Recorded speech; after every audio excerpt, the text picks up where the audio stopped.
All right. Picks from Joe's.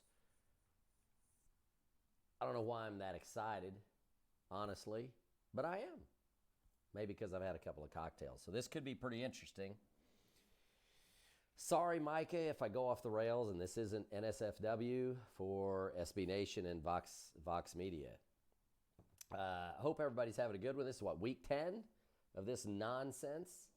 I'm in Knoxville, Tennessee. Normally I'm traveling on a Thursday night, but couldn't get out of here. Flights didn't sync up well. A little too expensive. It was cheaper to stay the extra night, keep the rental car an extra night, and then fly home early in the morning. I got like a 8 o'clock flight in the morning. Oh no, West Virginia, that was not good. So we've got a little West Virginia going on here on the TV against Baylor. A little Big 12 football, and then we've got I don't know. This has been nothing but commercials. We got OSU's women's soccer team playing Baylor. It's the last regular season game, and if they win, they are Big 12 champs. A tie or a loss, and then they're waiting to see what happens with Texas Tech, who's playing K-State, who's not very good, so Texas Tech probably will win. So anyway, oh my God, West Virginia's bad, which really stinks, man, because how can Baylor be – this is going to be close. If I don't drop any F-bombs, this is going to be a miracle, all right? West Virginia stinks. Baylor's undefeated and 12th in the country. Are you kidding me? We can't do this. We can't be living in this century, honestly. I mean, this is like, I don't know. You know, I mean, oh, look at this. So Oklahoma State, they're starting the second half. Oklahoma State's women, if you're not paying attention on Twitter, Oklahoma State's women are up 2-0 on Baylor. A measure of revenge, right? Just got through having a great time down at the bar. I'm staying at a Courtyard here in Knoxville, and the you know, they've always got a restaurant and a bar. So I'm just checking to make sure I'm on the. Yep, I'm on the screen. You can see me. I'm not like out of whack here. Just spent a great time down there. I saw the Ole Miss women's volleyball team come in. I guess they've got a big match against Tennessee, and spent a good hour and a half at the bar, hanging, having a couple drinks, and just talking shop with a couple from Florida who are up here for homecoming. The husband played baseball for Tennessee when he was in school here, and they've been back to a few games. They usually come back at least once a year, and so we were talking up college sports and, you know, talking about our fanaticism. It was a great time. Good visit, good people. So that's that. So now here we are. We've got upcoming game against TCU, and frankly, I'm not happy. Not happy, right? I'm not happy because we have an offense that has struggled to be dynamic outside of two really, really good players who are probably going to be cashing checks in the NFL. And the rumors are running around Twitter that Tylan Wallace got injured, whether it was in practice. Most of the scuttlebutt's been that he had a non-contact injury in practice. There's been a little bit about, well, maybe he got dinged up, you know, during the Iowa State game. But we haven't, best I can tell, I've been talking to these other folks so much, I don't know what has been on Twitter. So I don't know if anything's been confirmed. Let's just take a look here. A little Twitter activity. I'm not seeing anything there. You know, somebody should say something if it's Oh, there you go. So now it's out. It's been in the papers. So Tylan Wallace is awaiting a conclusive diagnosis on a knee injury. So who knows? Well, that just sucks. All right? I'm trying my hardest, Micah Allen. Trying my hardest to keep this above board because, you know, whether you want to or not, I'm trying to give you content that you can post. And wow. An offense, I was trying to explain it to somebody tonight. Oh, is that not a penalty? Come on. So anyway, I was trying to explain to some folks tonight about the scuttlebutt about the injury, that we've got a redshirt freshman quarterback who struggles to operate the offense in kind of a dynamic fashion. Just, you know, okay, he's a redshirt freshman. He's having trouble processing everything. Okay, fine. And the only two options he's got he's got three options. Either hit somebody on a quick wide receiver screen, throw it up to, Wallace, or hand it off to Chuba, right? Well, it's looking like one of those options for this weekend is gone. Okay? That's just bullshit, right? Why does that have to? I mean, what a time of year for that to happen. I mean, literally, only good OSU news today was obviously they got they signed, or they got a basketball commitment from Rondell Walker. Was a highly touted basketball recruit. Mike Boynton doing a good job, hitting the road, doing some work, and then getting that commitment, could help out with the whole Cade Cunningham thing, but still. We did have some bad news that Marcus Watson's got, having some legal issues, whether it's, legit or not, we don't know. So a little plus and minus there with basketball, but Jesus, football, come on, man. I have to say, I loved Mike Gundy's press conference on Monday. His last two press conferences, I really love, because, I mean, honestly, I didn't think he called fans out last week. I think he just said, look, you want to complain, you complain, but just keep supporting the troops, Keep supporting the players. And I'm okay with that. Look, I support the players. I mean, if I could be there, I'd be there every weekend. I obviously can't.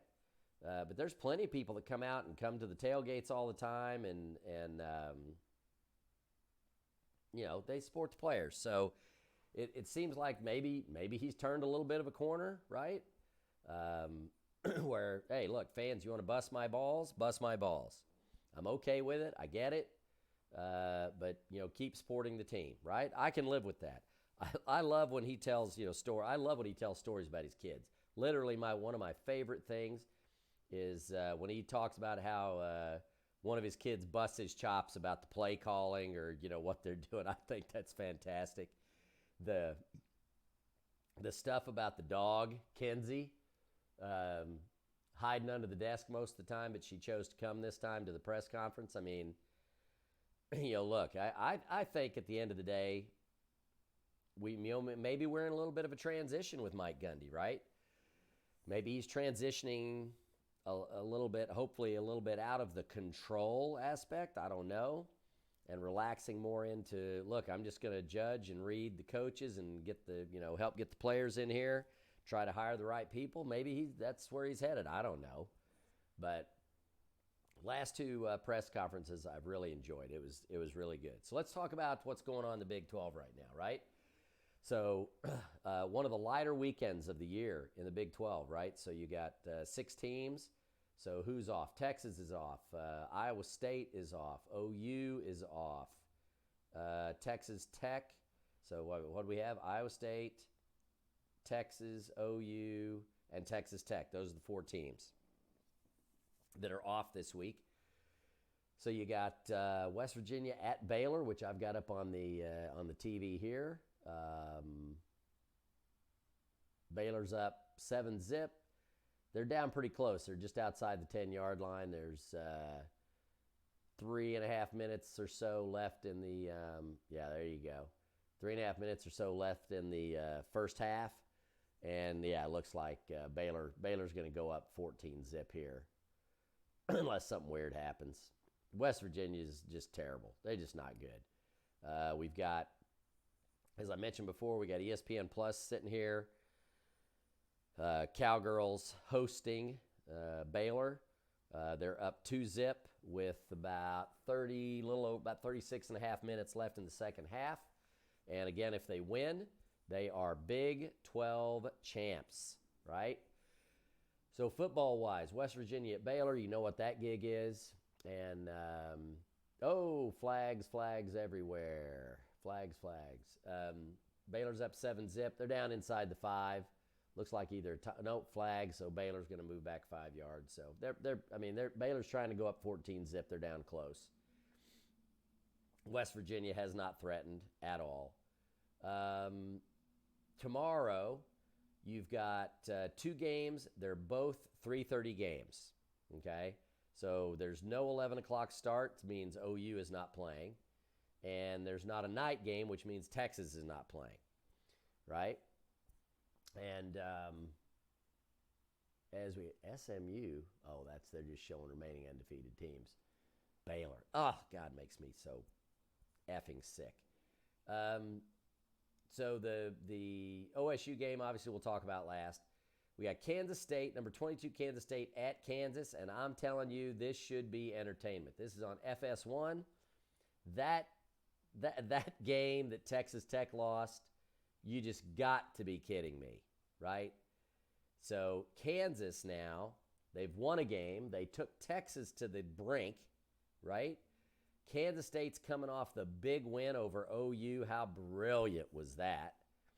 So I would expect Kansas to give K-State all they can handle in Lawrence, because they're probably actually now starting to believe in football in Les Miles, right? You've got Kansas State favored by 6, okay? Over-under is 55. I think the over-under is low, 30-25. I think both teams are going to be up in the 30-ish range. So I'd probably go over, and there is no way I'm taking Kansas State and laying 6 points, right? Not happening. I'm taking Kansas all day and the points, and probably take the over. And Baylor, did they stand him up? I think they stood him up. It's 3rd and goal, but he got close. I don't think they hold him on this one, because Baylor will likely do something very imaginative, or they'll just run over him, which OSU seems incapable of doing. No question in my mind, man. Les Miles clearly has made an impact at Kansas, just like he made an impact at OSU. And I think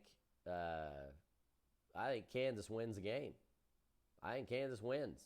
Hear that? I picked Kansas to win last week. All right. Cowgirls have a free kick just outside the box, almost kind of the equivalent of a short corner. Okay, let's see what they do here. And cleared out. Is it another corner? No, cleared out. Goal kick Baylor. So I'm going with Kansas. I'll take Kansas in the points, and I think I'd take the over there too. All right. Only other action we got now is TCU at Oklahoma State.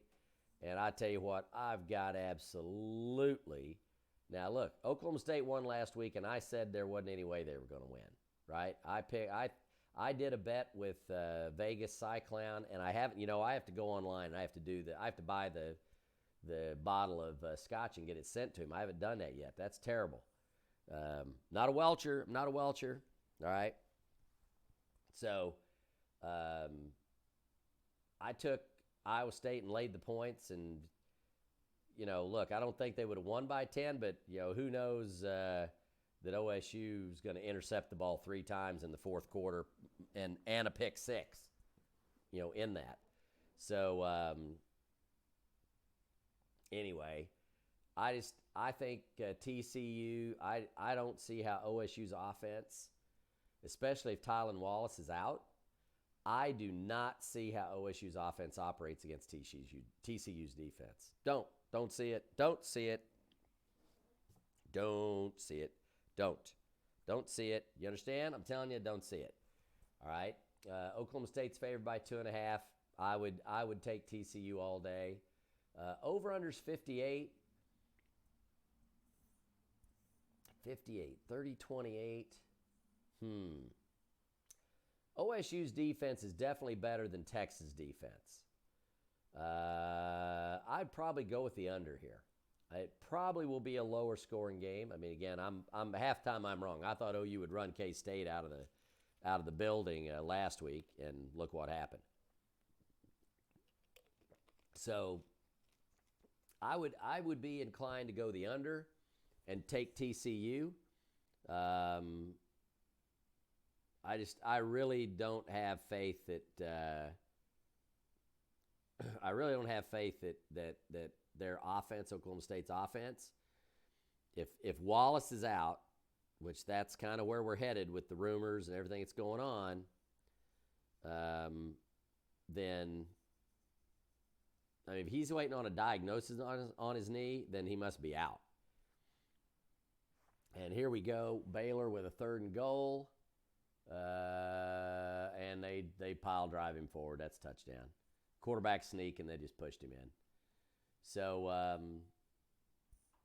oh, wait a minute. They marked him short. No way. Are you kidding me?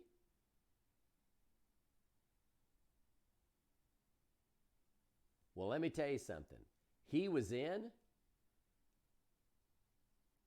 maybe from this angle, you can't see. I think he got in, but you're not. They marked him short, and you're not going to be able to see the angle here. You're not going to be able to see the angle. It's not clean enough look. Another free kick for the Cowgirls. 30 minutes left in the game. And no. Ooh, oh my God. Baylor headed the ball, didn't quite get it clear, and a Cowgirl chested it and one-timed it out of the air. And a Baylor player, look at this, that is chested it and boom, and if that Baylor player's not there, that is money. Baylor player right in the way and headed it out. It's a throw-in. I mean, unless something crazy happens, under 30 minutes left, Cowgirls look like they're going to be Big 12 champs. Yeah, I just don't see.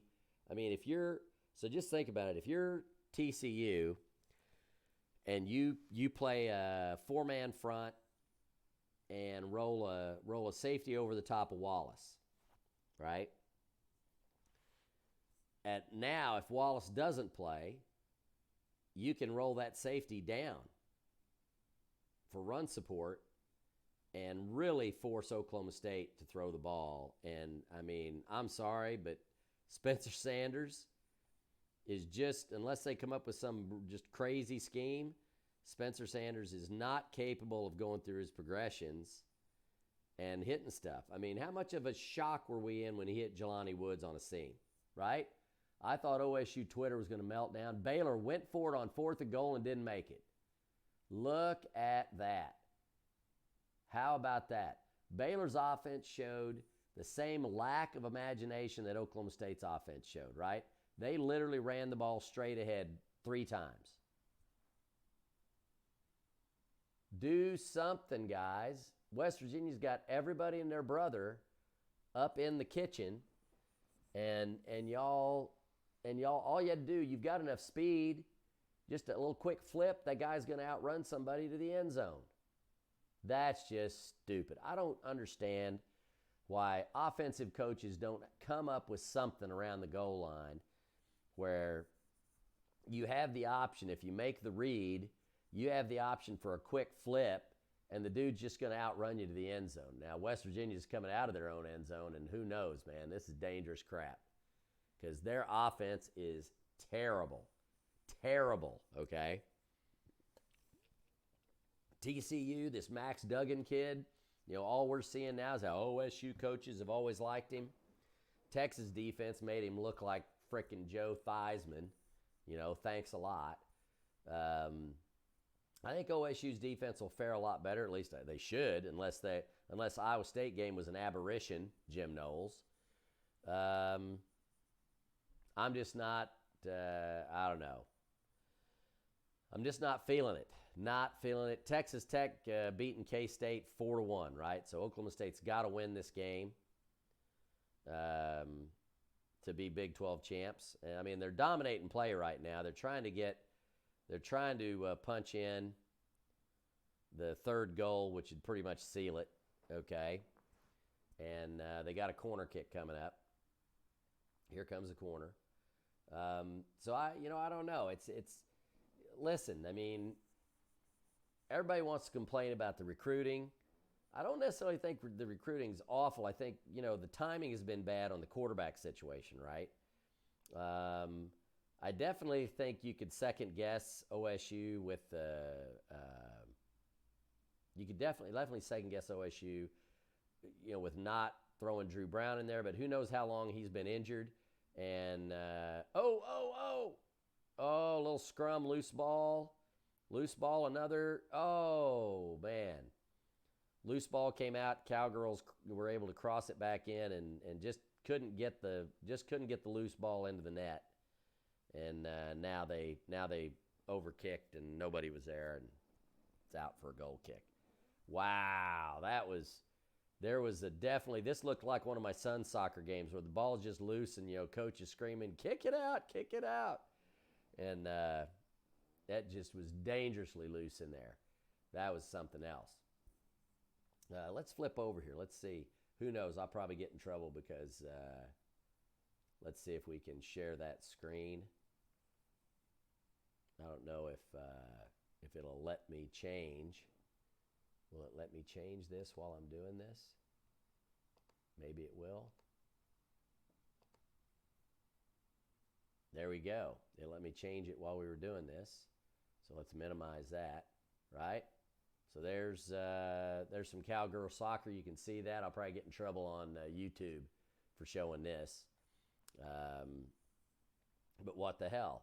So I don't know how everybody feels, man. I mean, I'm not, look, I mean, we've got, I think the most winnable game left on the schedule is West Virginia, right? Now, Oklahoma State's at 5-3. So obviously we just need one more to get bowl eligible, right? But honest to goodness, another 6-6 season, 2 in a row. I mean, I get that, Gundy can play the long con here, but I think they really need to do a better job from a quarterback recruiting perspective because you really missed the classes. Like you got Rudolph and then you really didn't have anybody else, right, rolling through the program, developing behind Rudolph. And I know the timing's hard. I talked about it last week. Timing's difficult. Ooh, that was a dangerous pass by West Virginia. They're still struggling to get out of their own red zone, right? I'm not feeling it, right? I'm just not feeling it. I just don't think, unless something crazy happens, I mean, unless it's just the fact that, Texas defense is so bad that it made the TCU offense look that good, I just find it hard to believe that OSU's offense is going to be able to muster that much success against TCU's defense. Gary Patterson is a wizard. What a great play there going down the left wing for the Cowgirls. And she just shook her loose. That's horrible. Oh, tried to cross it. A defender was there. It went out. So we got a corner kick for the Cowgirls. I mean, that just was dirty. Oh, my God, that was filthy. This gal made number 30. I don't know who number 30 is. She made 2 moves. Oh, and that ref just took a shot in the football game. Number 30 just made 2 moves, and I mean just did a couple of Baylor players dirty, man. That was not right. Corner kick coming in a little shallow. Oh, there you go. Baylor's able to clear it somewhat. Cowgirls maintain the possession. and keep it in, but Baylor steals it, and now they're going back the other way trying to clear it. Oh, golly. This is rough stuff. Foul on the Cowgirls, free kick for Baylor. You got like 22, just a little over 22 minutes left in that game. So I don't know. Not feeling confident. Not feeling confident the same way I wasn't feeling confident last week. And look what Oklahoma State managed to do, because, again, who knew Brock Purdy was going to throw 3 interceptions in the third quarter, and one of them would be a pick six that won the game, right?